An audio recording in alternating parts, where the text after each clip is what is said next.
En fait, il y a plein de gens qui disent que la planète va pas bien, que les humains sont comme une verrue sur cette planète. C'est pas vrai. On est des super plus et on va devenir des super plus. Bienvenue dans Oberkaï, le podcast qui te fait découvrir des solutions concrètes et éthiques pour améliorer ton habitat. Je m'appelle Caroline et à travers chaque épisode, je donne la parole à un acteur de l'habitat éthique.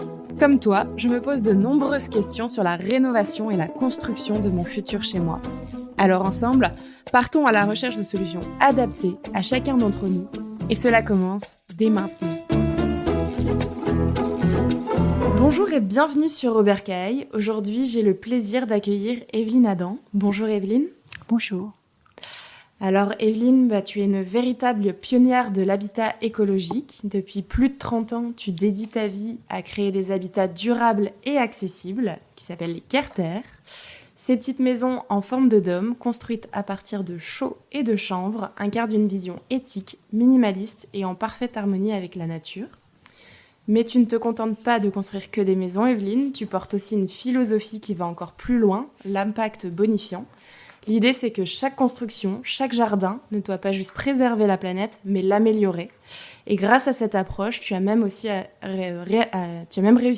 réhabiliter des terrains infertiles en dépassant même les principes de la permaculture. Aujourd'hui, tu es là pour nous partager ton expérience, tes idées et ton regard unique sur la construction durable et l'écologie relationnelle. En résumé, on va parler de la Carter, du jardin bonifiant ou comment, grâce à toi, on peut avoir le luxe d'améliorer la planète tout en y vivant pleinement. Est-ce que c'est tout bon sur cette présentation? Ouais, bien résumé. C'est pas mal. C'est bien. Écoute, je vais te laisser la parole puisqu'on aime bien commencer ce podcast par 2 affirmations, une vraie, une fausse pour notre petit jeu brise-glace. À toi d'essayer de me piéger. Oui, je pense pas que je vais te piéger parce que ce sera trop facile, mais c'est pas grave. La première, c'est ose tes choix. Et la deuxième, c'est malgré tout, la prudence est toujours meilleure que conseillère que de partir bille en tête.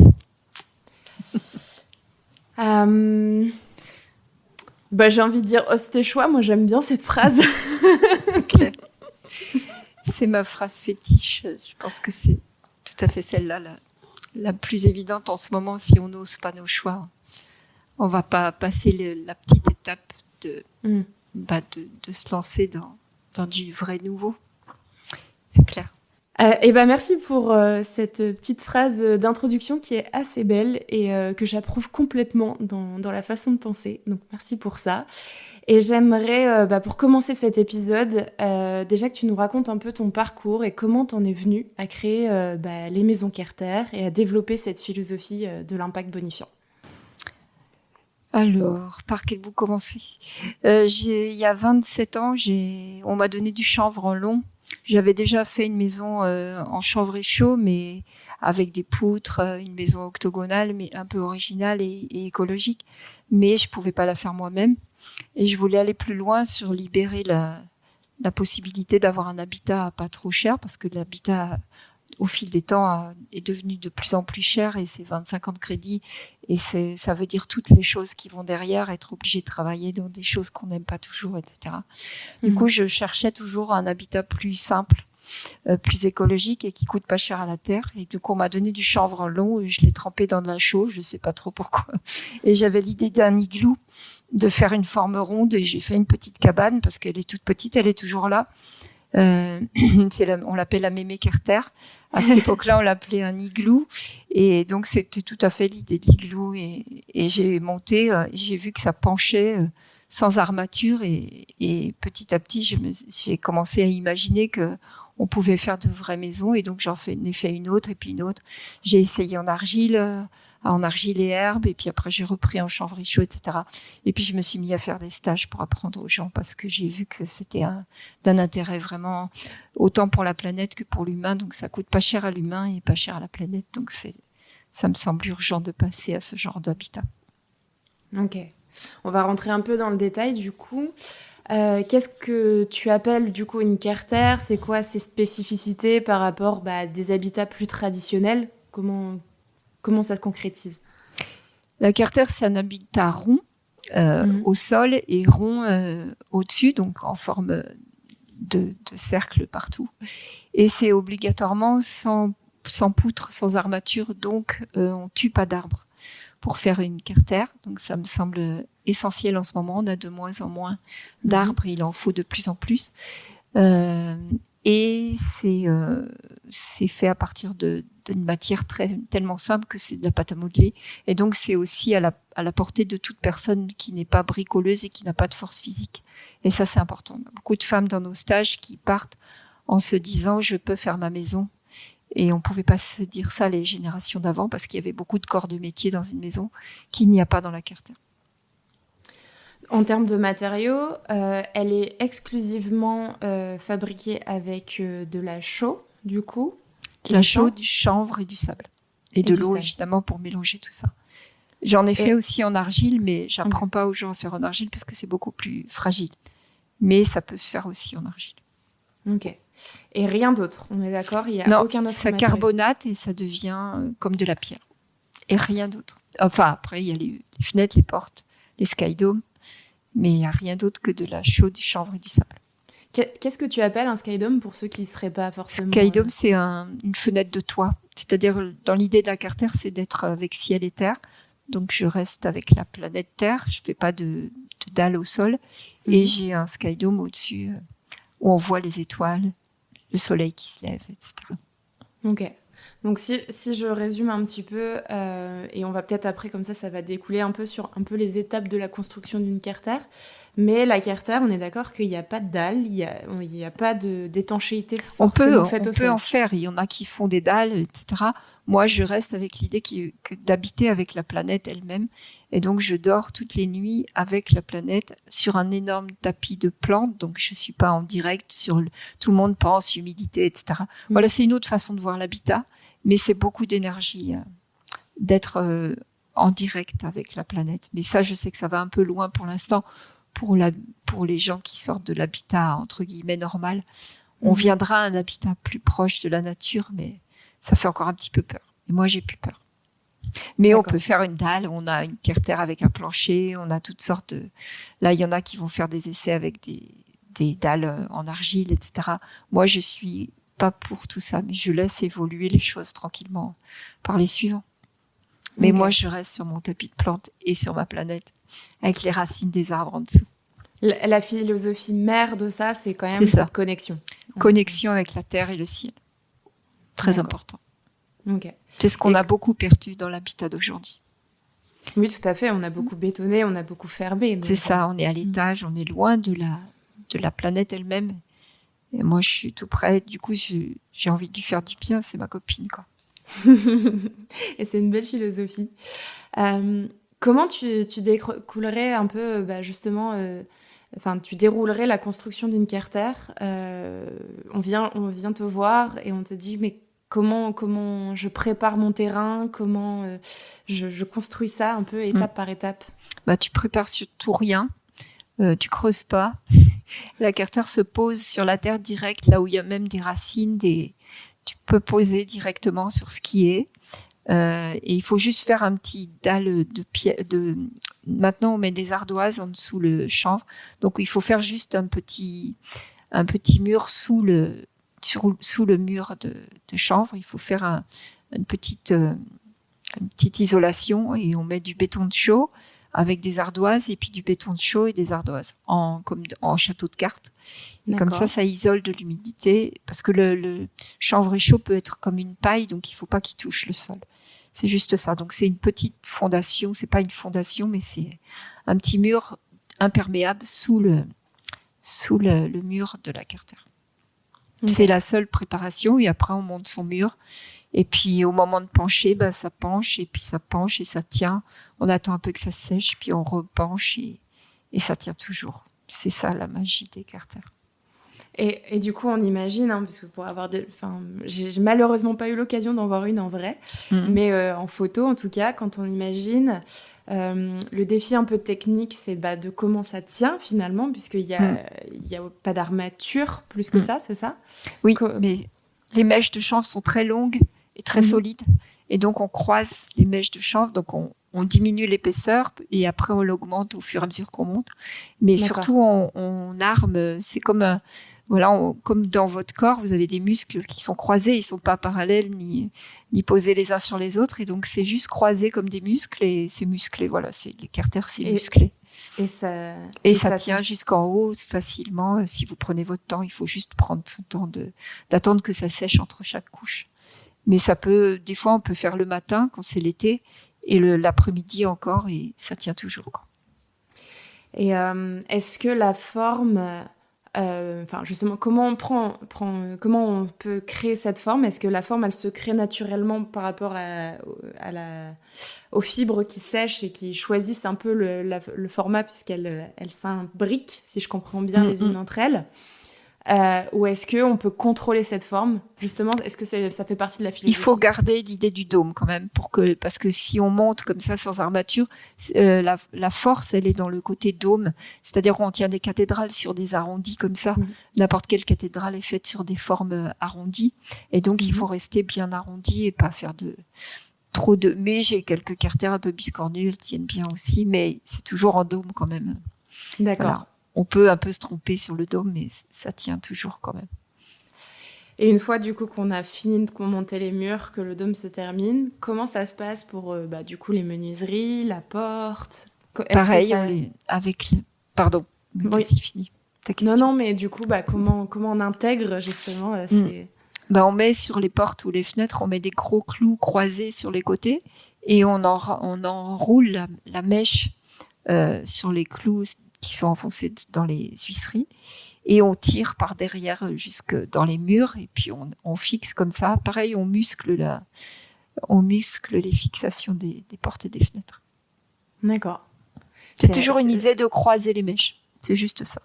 Et les mèches sont très solides parce que le chanvre, vous pouvez attacher un cheval avec une corde de chanvre. Il partira pas, quoi. Ouais, on en a un peu parlé du chanvre en tant que matériau. Voilà. C'est vrai que les propriétés sont assez hyper intéressantes. Isolant, solide, et ça carbonate avec la chaux. Donc ça redevient de la pierre. Donc après, on a un mur de pierre, mais avec de l'isolant à l'intérieur.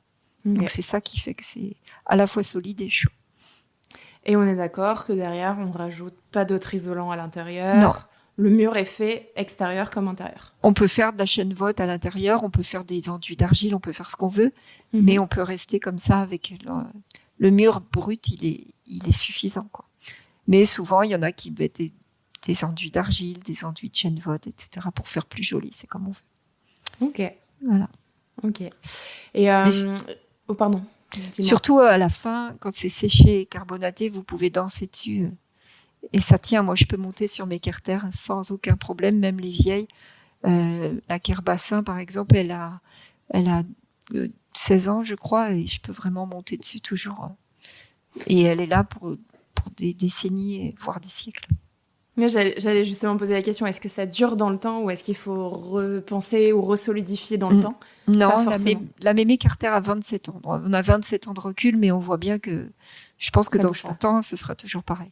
Alors, il y a peut-être des petits coups de chaud à rajouter ici ou là un jour, mais pour l'instant, non. Pour celles qui sont bien faites, en tout cas. Comment ça s'entretient, justement? Est-ce qu'il y a un entretien à faire régulièrement, comme parfois, pour une maison, on doit nettoyer les gouttières ou des choses comme ça? Est-ce qu'ici, il y a un entretien particulier? Les gouttières, si vous avez des arbres au-dessus, il faut ramasser les feuilles de temps en temps. Mais pareil, si vous ne les faites pas, elles vont couler pour finir. Moi, je ramasse les feuilles parce que j'humusse mon jardin avec et donc ça m'intéresse de les ramasser. Mais oui, il n'y a pas spécial. Si la carter est bien faite et que l'enduit est bien fait, c'est quand même une technique, l'enduit. Moi, j'ai des carters, je les entretiens pas. Par contre, il faut les habiter, c'est toujours mieux. Mais comme une maison en Bretagne, si elle n'est pas habitée, même si elle est en pierre, elle sera pas en très bonne forme non plus. Donc, c'est comme une maison normale. Il faut être là de temps en temps. Complètement. Et du coup, peut-être pour des personnes qui ont moins l'habitude de ce type d'habitat, et peut-être ça les rassurera aussi à s'y intéresser, en termes de confort, comment on se sent dans une maison Carter? Alors ça, il y en a plein. Ceux qui l'ont essayé disent bien que déjà, il y a ce côté, le côté rond, déjà, c'est c'est un vrai confort. Le côté être en partenariat avec la planète, c'est un très grand confort. Moi, dans ma cartère, j'ai même un arbre vivant. Et du coup, j'ai la présence de la nature. Donc, on se sent pas déconnecté. On se sent vraiment avec la nature tout en étant extrêmement protégé. Parce que s'il y a des tempêtes, on n'a pas peur que ça s'envole parce que c'est rond et le vent, il coule dessus. On n'a pas peur que les ardoises s'envolent non plus parce qu'il y en a pas, etc. Donc, c'est un vrai confort, mais qui est autre, oui, parce que vous êtes quand même avec la nature vraiment, mais sans peur d'elle, justement. Peut-être c'est ça le grand changement. Et puis, d'être avec le Sky Dome la nuit, voir les étoiles, voir la lune, voir la chouette. Une fois, j'ai vu la chouette au-dessus de ma cartère. J'étais dans mon lit, quoi. Ça c'est des choses, je pense, que très peu de personnes prennent le temps de voir. C'est ça. On peut voir le chevreuil. On a une photo, on a un chevreuil qui passe autour de la cartère. Et on le voit passer, faire le tour pour aller boire dans les gouttières, dans les réserves des gouttières de l'autre côté. Ça, c'est vraiment quand on a gagné d'être en proximité comme ça, il y a quelque chose qui change dans notre façon d'aborder la planète, quoi. Il y a une autre connexion, je vois tout à fait.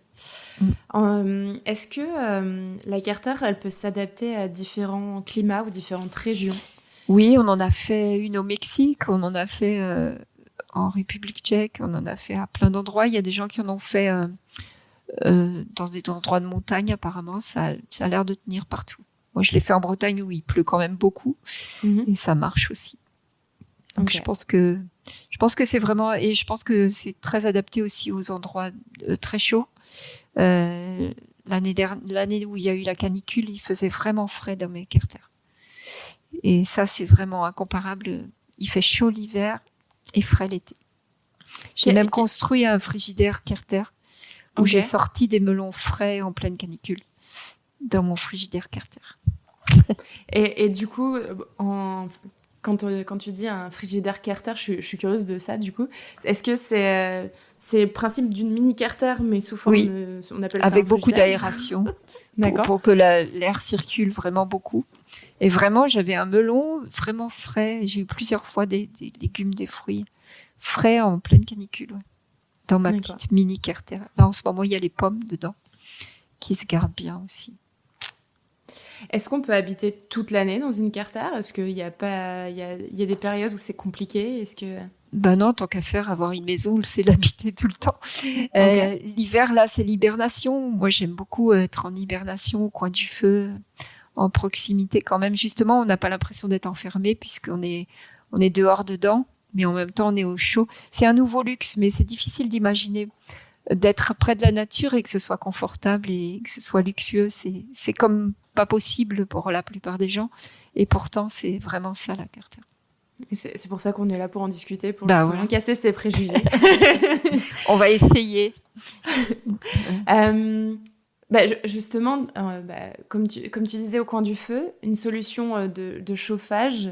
J'imagine, là, on enregistre en novembre, fin novembre. Donc là, les températures dégringolent quand même pas mal.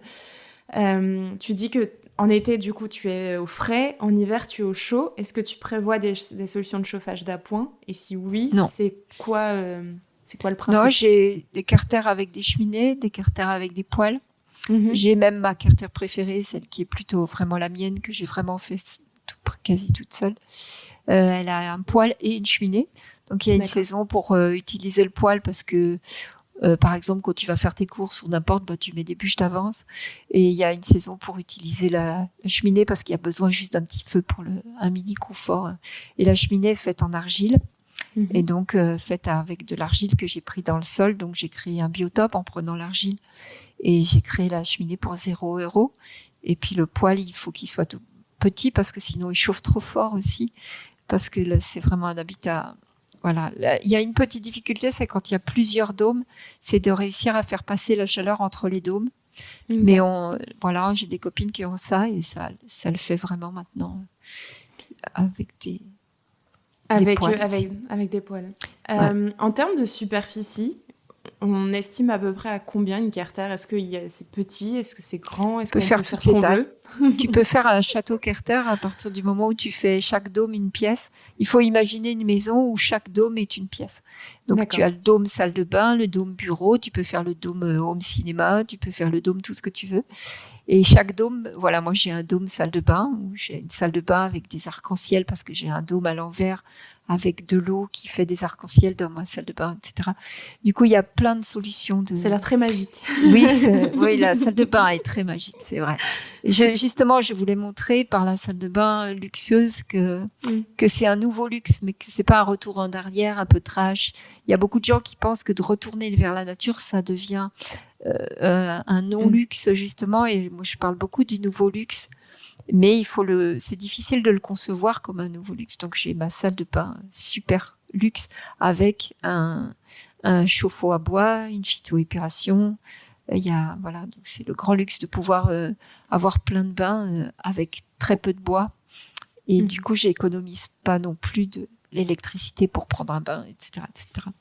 Voilà, et j'allais dire autre chose. Et oui, on peut faire des grands. Il y a quelqu'un qui a eu un permis dernièrement pour 9 grands dômes. Et ils ont fait une maison Carter multi-dôme, multi-grand dôme.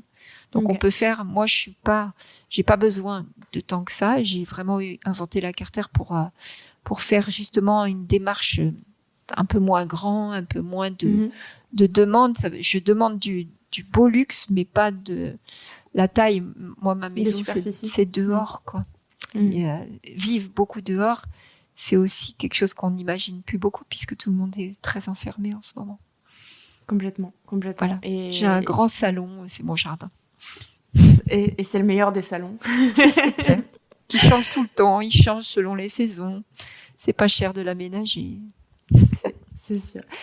T'as dit quelque chose d'intéressant, c'est par rapport aux personnes qui ont une superficie un peu plus grande, elles ont demandé un permis. C'est une question, je pense, que des auditeurs peuvent se poser aussi. Comment légalement c'est perçu la Carter? Est-ce qu'il faut demander un permis de construire? Est-ce que on peut poser une Carter comme on veut? Comment ça se passe? C'est la fameuse question. Du coup, oui, là on a plein de gens qui ont obtenu des permis, pas plein, mais ça y est, les permis sont donnés. Alors que moi j'avais demandé un permis il y a longtemps pour faire une Carter dans un lotissement et j'avais pas obtenu le permis. Je sais que si je le demandais maintenant, je l'obtiendrais très probablement. Mais on revient à la phrase que j'ai dit au début, c'est ose tes choix. Donc il y a tous les choix possibles. Tu peux faire en osant là où tu crois que c'est juste, aller bonifier la planète. C'est une autre loi, entre guillemets, mais il y a les lois qui veulent qu'on demande des permis. Je suis tout à fait pour aussi, mais il y a tous les choix possibles. Et je pense que tous les choix sont bons actuellement selon chaque personne, selon chaque personnalité, comme on a envie de faire, si on veut un terrain constructible, non constructible.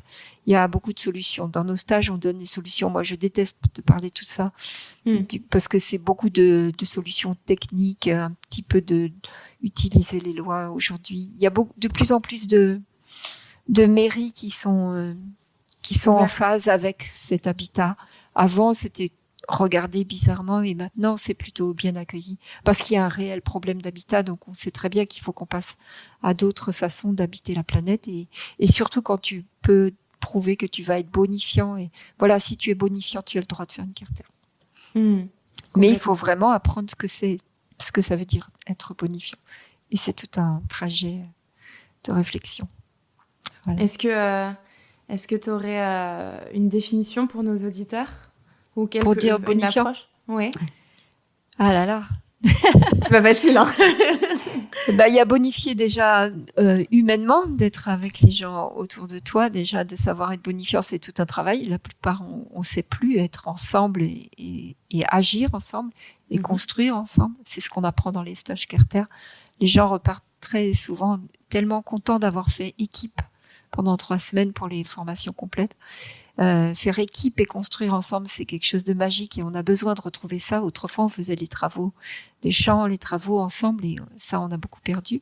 Donc ça, c'est déjà une part. Et puis ensuite, c'est de s'intégrer dans un... Moi, je vois beaucoup de gens qui achètent des friches et puis qui vont défricher. La friche chez la maman forêt, et moi, j'ai apprivoisé la friche. Je l'ai petit à petit, j'ai écouté ce qu'elle faisait. J'ai pris la friche là où je voulais l'enlever pour mettre un fruitier et j'ai nourri mon fruitier avec la friche. Je l'ai laissé revenir pour qu'elle nourrisse petit à petit mon fruitier et qu'elle laisse sa place doucement. J'ai recréé toute la couche d'humus. C'est l'humus qui est le manque. Actuellement, la terre est devenue pauvre parce qu'on retourne la terre et il n'y a plus d'humuseur et il n'y a plus d'humus. Il y a vraiment plus du tout assez d'humus. Donc moi, je recrée la couche d'humus. Je suis sur des lieux très, très sableux, détruits, où c'était des champs de carottes ou des champs de tulipes. C'est très, très pauvre chez nous et c'est devenu très riche par les humus et les humuseurs. Donc il faut redonner la main. Il y a la chaîne alimentaire, il y a toute la chaîne, le gros qui mange le petit, qui mange le petit. Et il y a les humuseurs d'un côté et les humains. Il faut que les humains redonnent la main aux humuseurs, c'est-à-dire les colamboles, les scolopendres, les cloportes, etc. Et c'est des mots qu'on connaît même plus. Et pourtant, c'est eux qui sont les jardiniers de l'ombre, qui mangent le mort pour faire le vivant. C'est-à-dire, si vous leur donnez des feuilles, des écorces, c'est ce que j'ai fait. Pendant des années, j'ai ramené des feuilles, des écorces, le gazon des voisins, l'herbe des champs. Tout ce que j'ai trouvé, j'ai apporté à manger aux humuseurs. Et maintenant, j'ai une couche d'humus incroyablement fertile sur un terrain qui n'était que du sable en plein vent, etc. Donc, c'est utiliser ce que fait la nature, faire avec elle et donner la main aux cloportes et à tous leurs copains plus petits. C'est voilà, moi j'adore apporter. Jamais je vais brûler une bûche sans enlever l'écorce, parce que je vais donner l'écorce aux humuseurs, parce que l'écorce elle est très précieuse pour faire la couche d'humus. C'est vraiment ça qu'on a perdu. On a oublié qu'il y avait tout ce monde de l'ombre qui fait la bonne terre. Et dès qu'on arrive, on enlève la friche, alors que la friche prépare l'humus, elle prépare la forêt. Et si vous voulez, à la place de la forêt, vous mettez des fruitiers. Mais il faut laisser la friche faire sa belle couche d'humus. La friche, les épineux, tout ça, on en a peur. Ils sont pas envahisseurs, ils vous laissent la place si vous la prenez tout doucement, en les laissant faire cette belle couche. On va revenir au partenariat avec les cloportes. Enco. On va faire un mouvement. Oui. Ça me parle ce que tu dis, et ça rejoint aussi, on avait fait un épisode sur les jardins naturels, le fait de relaisser la nature un peu libre, et les friches, on parlait même de bassins naturels pour faire revenir en fait toutes ces petites bêtes qu'on élimine en fait finalement en voulant faire des jardins ultra propres et rasés. C'est ça. Et du coup ça me parle vraiment, et ça rejoint aussi ce que me disait l'intervenante, donc merci de compléter là-dessus. C'est juste qu'on doit arrêter depuis 100 ans à peu près on fait des gazons, et le gazon c'est en fait quand la planète est perturbée, elle commence par faire de l'herbe. Elle fait de l'herbe et on lui enlève. Elle fait de l'herbe, on lui enlève. Elle essaye de se réparer en faisant de l'herbe et on lui enlève tout le temps. Donc elle n'arrive pas à se réparer. Alors que après l'herbe, quand vous la laissez faire de l'herbe, après, c'est ce que j'ai fait chez moi, après l'herbe, elle va faire des plantes. Et puis de plus en plus de plantes et d'autres plantes. Et ça va devenir riche en fleurs, en graines, en tout ce que vous voulez. Et ça va nourrir aussi toute la faune qui va arriver. Alors que le gazon, il est totalement stérile et la planète n'arrive pas à se réparer. Quand il y a du gazon, c'est le pire qu'on peut faire, c'est le gazon. Ça ne veut pas dire qu'on ne peut pas avoir un petit peu d'herbe à l'endroit où on vit, mais on n'est pas obligé d'avoir un hectare de gazon. Et c'est vraiment de permettre que les plantes arrivent après l'herbe. C'est très important. Chez moi, j'ai des plantes de plus en plus hautes, de plus en plus grandes. Et du coup, il y a des endroits où j'amenais à manger mes cloportes. Et maintenant, j'ai plus besoin parce que mes plantes sont devenues tellement hautes qu'elles redonnent beaucoup d'humus. Et ça y est, j'ai relancé la machine humus par les plantes qui peuvent redevenir grandes parce que l'humus est là, etc. Et c'est ça qu'on a perdu beaucoup. Les plantes sont devenues toutes petites, les plantes sauvages. Chez moi, elles sont devenues très hautes, très grandes. Et ça, j'ai eu la chance de voyager un petit peu et de voir des forêts originelles. Oui, quelle chance. Et du coup, ça me parle par rapport à ça. À la couche d'humus qui doit être là. Ouais. Qui doit être, et comme elles sont encore préservées aujourd'hui, elles sont encore belles, mais c'est vrai que je vois l'image. C'est ce que l'humain européen s'est trompé, il a enlevé la forêt et pardon, je tape le micro, il a enlevé la forêt et surtout retourné la couche d'humus. C'est catastrophique. Il faut 20 000 ans pour faire 20 cm d'humus, c'est l'ONF qui dit ça. Et 20 000 ans, c'est beaucoup, 20 cm, c'est pas beaucoup. Et voilà, moi j'ai gagné 5 000 ans chez moi. C'est pas mal quand même. C'est pas mal. Je vais du coup enchaîner avec ça parce que c'est un sujet que j'aurais bien aimé aborder avec toi. Euh, Pourquoi c'est hyper important du coup de penser son habitat en lien avec son jardin et pour faire le lien avec la Carter, comment ça s'imbrique c'est quoi le jardin bonifiant qui s'intègre avec la Carter? Bah parce que dans tous tes gestes quotidiens, tu vas te mettre à être en partenariat. C'est-à-dire n'importe quoi je vais faire, ça va améliorer mon jardin. C'est-à-dire si je fais mon bois, je vais donner la cendre. Si je fais ma vaisselle, je vais la faire avec la cendre, donc je vais pas avoir de produits d'entretien, etc. Si je lave mon linge, je le lave avec la cendre aussi quand je suis en carter, et donc j'arrose mon jardin avec ma lessive, etc., etc. C'est comme tout un voilà. Et en ce moment, par exemple, à la Sainte-Catherine, tout prend racine, donc c'est la période des boutures. Je ne fais pas un aller-retour sans une bouture. C'est-à-dire, je vais couper une branche de sauge que je vais aller mettre plus loin. Là, aujourd'hui, j'ai coupé plein de branches de rosiers. Je mets des rosiers partout. Hier, j'ai coupé plein de branches de vigne. On a tellement de raisins chez nous qu'on peut pas tout manger, ni les souris, ni nous. Ça sent le vin en dessous tellement il y a de raisins, parce que j'ai pris une année une toute petite branche devant une ferme, une branche de vigne. Et depuis, je les pique partout. Donc voilà, dans tous mes allers-retours, mes allées-venues, là en ce moment, je vais prendre les graines de fenouil, et puis je vais aller plus loin, là où il n'y a pas de fenouil. Et donc après, j'aurai le papillon macaon, qui est le plus grand papillon, qui est le plus grand papillon d'Europe, toujours en tout cas, et qui habite sur le fenouil. Donc en ce moment, je sème des papillons macaon, parce que je me promène avec des graines de fenouil et j'en mets partout. Il y en avait pas sur nos terrains, et maintenant il y en a plein partout du fenouil. En plus, vous pourrez le manger. Après, je vais piquer des branches de chou perpétuel un peu partout. Il y a du chou perpétuel partout. J'ai du céleri aussi qui se ressème tout seul, parce qu'une année j'ai mis 5 grammes de graines, et maintenant j'ai des milliers de graines de céleri partout. Je peux faire un vrai cercle vertueux. Voilà. Et je prends mes pommes. Là, hier, j'ai ramené une brouette entière. J'avais pas vu un arbre, j'avais oublié un arbre. Et voilà, j'avais une grosse brouette, et puis je ramasse du céleri et je vais faire du jus de céleri pomme, ce qui est trop trop bon. Voilà, etc., etc. Vous êtes avec la graine, vous êtes avec la graine de pissenlit que vous allez souffler pour avoir plus de pissenlit. Vous allez être avec la branche et puis la piquer plus loin. Être avec, ou mettre avec les animaux là, on a beaucoup de lézards verts chez nous. Et ça, c'est un animal qu'on voit de moins en moins. Tout le monde est étonné du nombre de lézards verts. C'est le petit dinosaure qui a disparu et qui revient là, et qui est resté depuis des millénaires, qui est tout vert, tout magnifique, et on en a plein.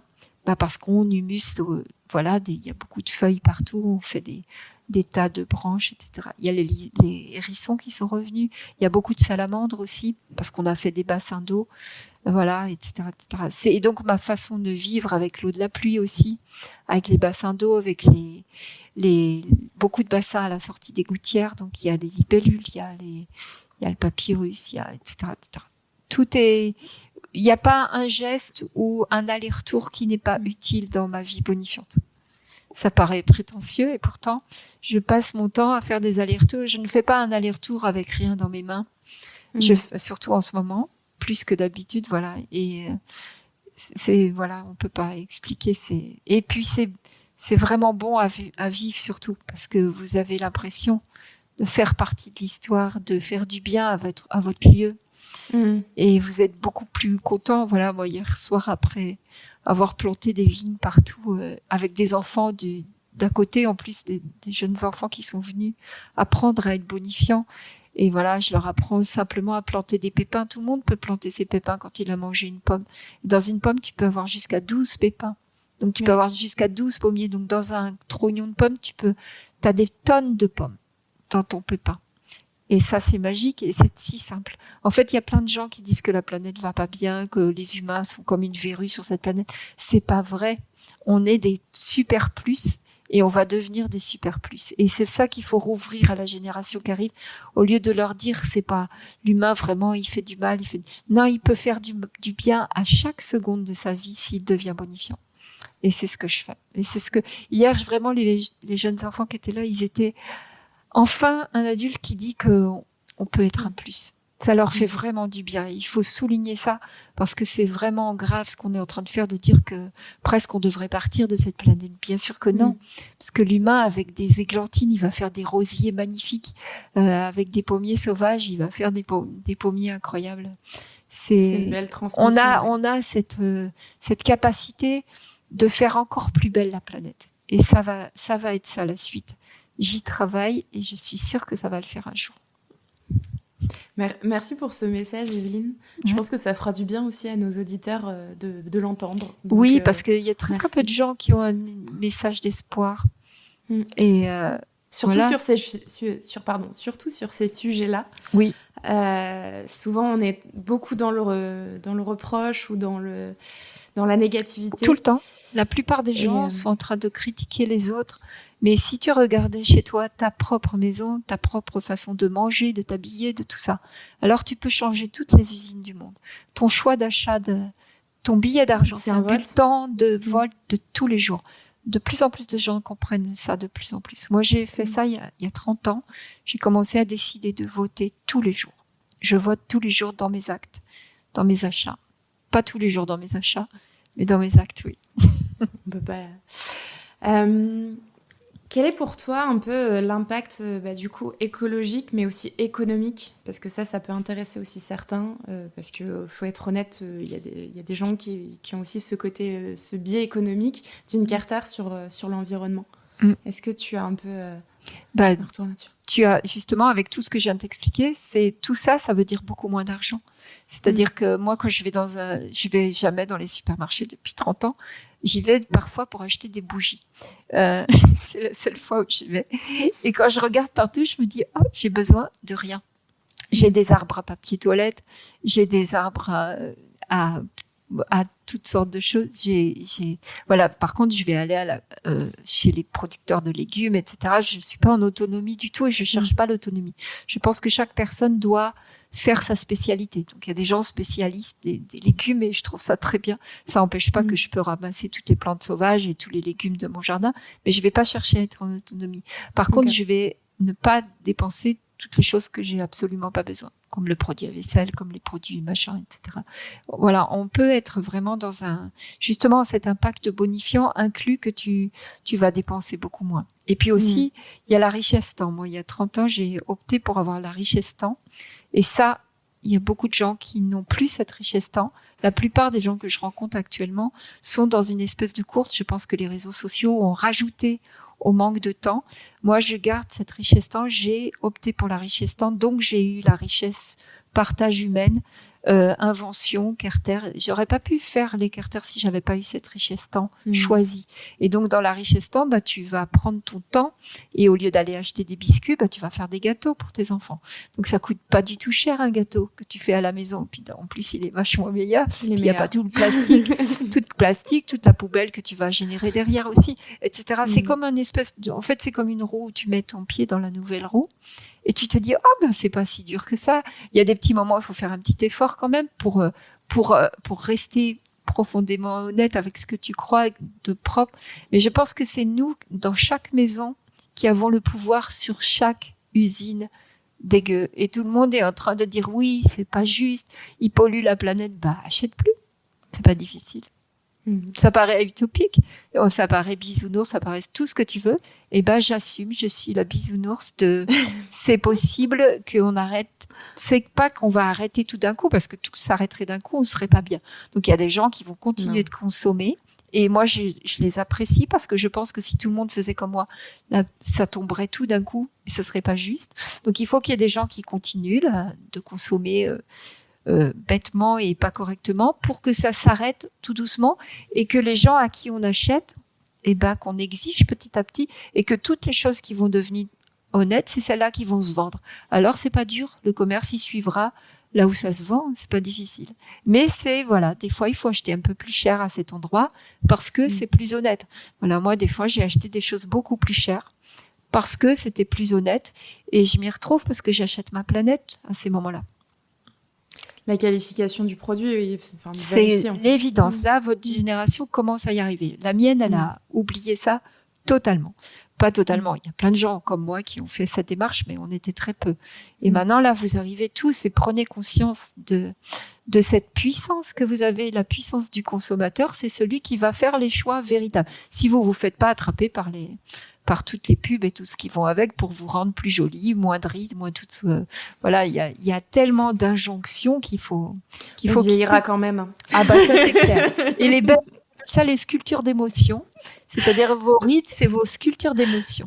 Et j'adore mes rides et j'essaye pas de ne pas en avoir parce que je trouve que la sculpture d'émotions c'est vraiment joli chez une belle vieille dame. C'est important qu'on imagine imaginez votre vieillesse comme quelque chose d'une vieille dame bonifiante, souriante, pas ronchon et pas fatiguée d'avoir tant consommé de choses inutiles pour finir où elle s'aperçoit à la fin de sa vie que c'était pas tellement ça le plus important. Non. Ouais, tout à fait. Et alors il y a aussi la richesse temps. Donc cette richesse temps, c'est ce qu'on disait tout à l'heure, c'est une des denrées les plus perdues. Et la richesse silence. Moi, je passe beaucoup de temps en silence et je vois que pour la plupart, dans le silence, vous entendez ce que vous cherchez. Vous entendez votre âme, si je peux oser dire jusque ça. Vous entendez des petites phrases qui vous disent ce que vous avez envie vraiment d'être. Et beaucoup de gens n'ont plus de silence. On met la radio, on met des casques, on met des trucs. On manque n'oubliez pas la richesse silence. Et la richesse temps. En plus, c'est gratuit tout ça. Hein. Vraiment. Ouais. C'est ça absolument gratuit. Et en abondance si tu veux le prendre. Le temps, tu peux le prendre. Le silence, tu peux le prendre aussi. C'est tout le temps là. Et le silence aussi. Même s'il n'y a pas de silence autour, tu peux faire un silence intérieur. Et décider du silence et décider d'avoir du temps pour être avec les autres. Au moment de mourir, de quoi tu te rappelleras? De ce que tu as consommé, de ce que tu as voyagé ou des temps de partage que tu as eu avec les humains ou des temps sur Netflix. Pardon, Netflix. J'ai rien contre Netflix. Mais peut-être passer le plus de temps possible les uns avec les autres me semble la grande richesse aussi qui est en train de se perdre un petit peu à cause de tous ces possibilités de réseaux de toutes sortes qui n'en sont pas. Même si c'est très utile. Moi, j'ai rien contre tous ces réseaux. Je m'en sers. On est en train de s'en servir d'ailleurs. Et c'est tout à fait juste, mais il y a la mesure. Votre génération doit être celle qui va être un peu moins adolescente avec ça et d'être un peu plus sage. Avec celle du message, en fait. Voilà, et garder la richesse temps qui va derrière. Oui, complètement. Merci, Evelyne. Merci Super. pour ce message de positivité aussi. Est-ce que tu vois autre chose pour terminer sur la Carter, qu'on n'aurait pas évoqué, ou est-ce que pour toi, on a fait un bon petit tour et on peut passer à la phase peut-être plus actionnable de ce podcast? Pour moi, la Carter est pas si importante. Ça fait c'est une partie de mon histoire. Et souvent, on m'interroge sur la Carter. La Carter, c'est la maison. Oui, j'ai changé la maison, mais on peut changer dans un château, dans un appartement, dans n'importe quoi. On peut devenir bonifiant à tous les niveaux, tant au niveau sociologique, au niveau, voilà, chacun doit juste mettre en marche d'une autre attitude, tout simplement. Et c'est pas la maison elle-même. On peut du jour au lendemain se dire oh là là, il faut que j'aille habiter en Carter. Oui, c'est plus facile d'être bonifiant en Carter, c'est certain, mais on peut rester dans sa maison normale entre guillemets et puis transformer son attitude surtout. C'est l'attitude humaine qui va beaucoup évoluer. Et ça, où qu'on soit, on peut le faire. Tout à fait. Merci. On passe à la phase action ? Vas-y. Allez, let's go. Je profite de cette coupure, tu te demandes peut-être comment soutenir notre travail sur Overcaille. Déjà, tu peux noter ce podcast. C'est un moyen simple mais crucial pour atteindre un public plus large. Sur Apple Podcasts ou iTunes, on t'invite à laisser une note et un commentaire. Et si c'est sur Spotify, tu peux également nous soutenir en partageant ce podcast en story et en nous taguant sous le nom Overcaille-Média. On compte sur toi. Et maintenant, retour à notre intervenant. Concrètement, comment ça se passe pour son bercail ?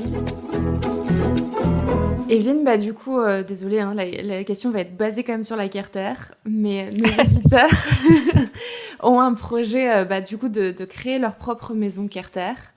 Qu'est-ce que tu leur donnes en premier conseil, une première question à se poser pour se lancer dans ce projet? Et peut-être que du coup, ça va aller vers le côté aussi bonifiant de la personne. Je vais te faire une drôle de réponse. Te pose pas de questions. Vas-y.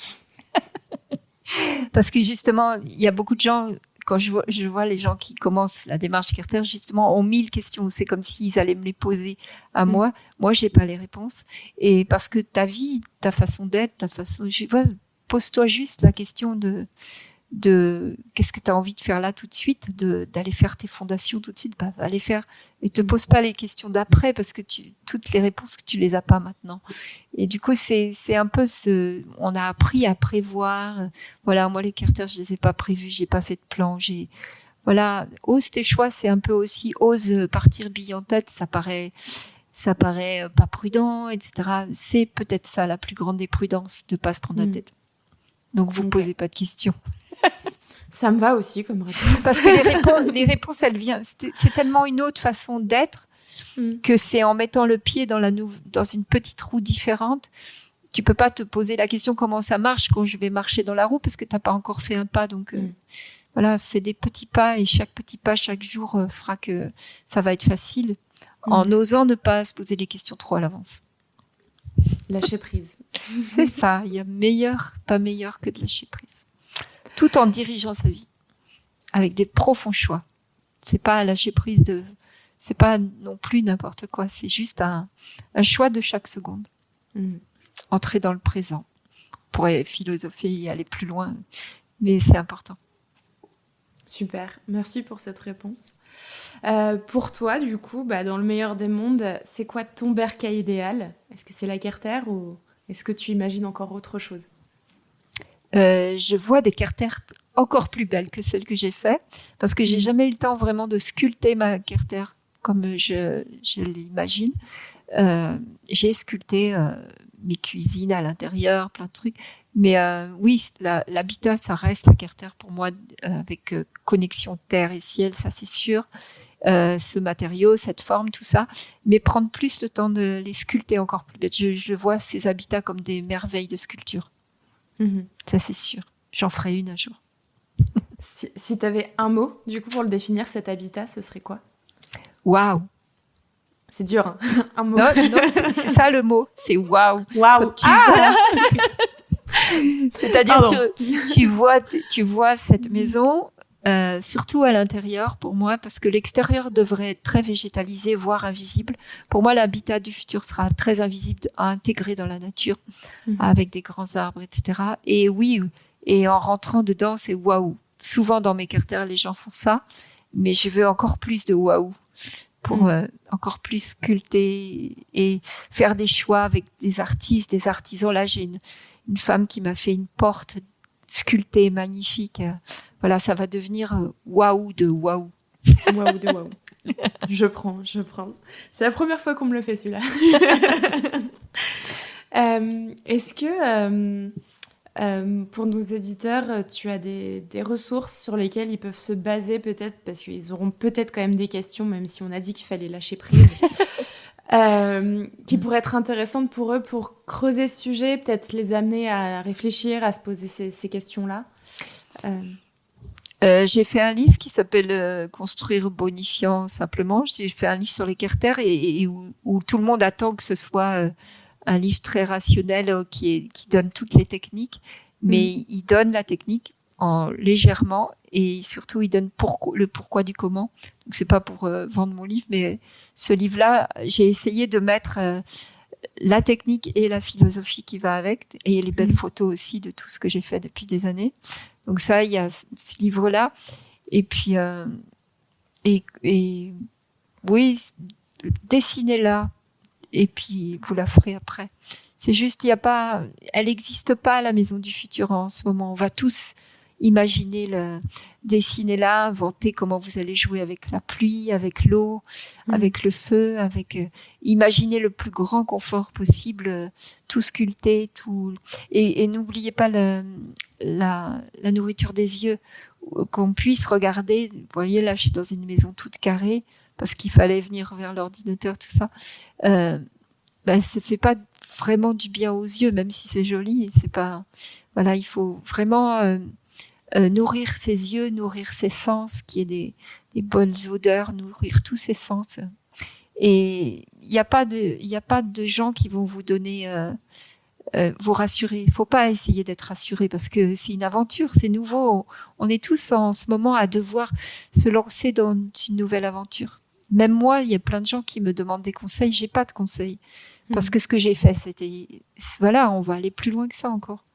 Et puis voilà, gardons-nous des conseils aux autres. D'accord, c'est noté. C'est noté. Evelyne, l'enregistrement va toucher à sa fin. Déjà, je souhaite te remercier parce que j'ai trouvé cet épisode très doux et plein de positivité. Donc, ça m'a fait beaucoup de bien, déjà à moi et j'espère aux auditeurs aussi. Donc, merci pour ça. On peut retrouver aussi pas mal de choses sur la Kerter sur le site. Il y a le site kerter.org. Je sais qu'il y a des choses aussi qui sont mises du coup sur les réseaux, sur Instagram, TikTok et Facebook. Comme ça, on pourra aussi voir à quoi ça ressemble pour ceux qui n'ont jamais vu peut-être. Est-ce que tu veux dire un dernier mot pour la fin ? Que dire un seul mot, c'est enthousiasme. Si vous vous levez le matin et que vous avez de l'enthousiasme, c'est la bonne route. Et quand on n'a pas l'enthousiasme, juste tâcher de le retrouver. Et si tu as la paix, c'est bien, c'est pas assez. Il faut trouver la joie de se lever le matin et de créer. Oser créer chaque jour, pas d'être créé par ce monde qui nous dit comment vivre et créer chaque jour ce qu'on a envie au plus profond de soi. Et puis, et se lever en tant que femme, parce que les femmes, je pense qu'on a beaucoup c'est nous qui avons demandé l'habitat d'aujourd'hui avec toutes ces outrances, et je pense qu'il est temps qu'on demande l'habitat de nos rêves, l'habitat féerique, etc. Je pense que et ça paraît faire un peu de pub, mais moi j'ai écrit un livre qui s'appelle Virage, où c'est Soum du futur qui nous appelle. Soum, c'est une adolescente du futur qui, au fil du livre, grandit, et elle nous raconte sa vie géniale, parce que en ce moment, on a fait le virage. Et donc, elle nous raconte comment on a fait le virage et comment elle a une vie géniale parce qu'on a pris un virage. Et je pense que voilà, on est dans la période du virage qui est passionnante, qui va être géniale si on prend le virage. Mais dans le même livre, il y a Clock qui nous dit au secours, faites quelque chose parce qu'on n'a pas pris le virage. Voilà, moi j'œuvre depuis toujours prenons le virage. Il est enthousiasmant parce que de toute façon en face c'est le mur, donc de l'autre côté, en prenant le virage, ça va être enthousiasmant de voir un nouveau paysage qui fait parfois un peu peur, mais vraiment vous verrez que c'est ce mot enthousiasme qui est très important. Retrouvez l'enthousiasme de créer vos vies. Merci cool. Evelyne.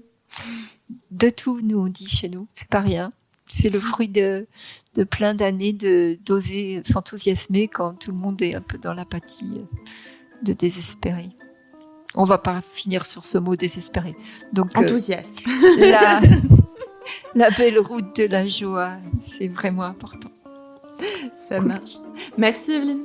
Merci à toi et bonne vie à tous. Et bonne vie à tous. Et moi, je dis aussi à mes auditeurs, à bientôt dans vos bercailles. Merci d'avoir écouté l'épisode jusqu'au bout.